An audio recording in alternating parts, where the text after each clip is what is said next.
Ces marmites transforment l'eau du robinet en eau potable.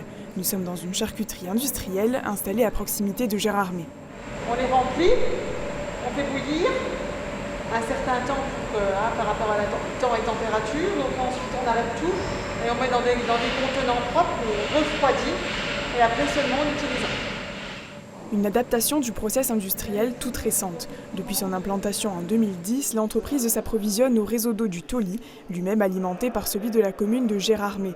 Gérardmer est confronté depuis quelques jours à une pénurie d'eau potable. Depuis mercredi, l'eau est donc pompée dans le lac, mais elle demeure pour l'heure impropre à la consommation. L'Agence régionale de santé réalise actuellement des tests.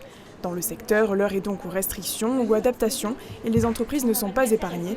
La charcuterie Pierra, spécialisée dans les produits fumés, utilise une vingtaine de mètres cubes d'eau chaque jour, difficile de réduire.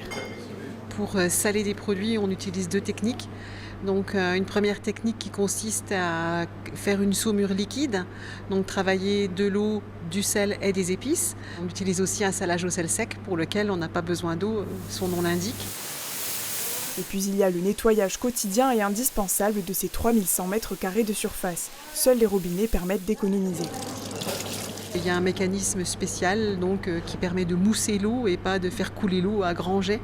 Donc ça, depuis le départ, c'est mis en place. Donc là, aujourd'hui, même et malheureusement avec la pénurie, je ne peux pas réduire ça puisque de toute façon, nous, c'est déjà mis en place. Toujours au Tauly, la fromagerie Gérard consomme, elle, plusieurs centaines de mètres cubes d'eau pour sa production et s'alimente désormais en partie via des camions-citernes.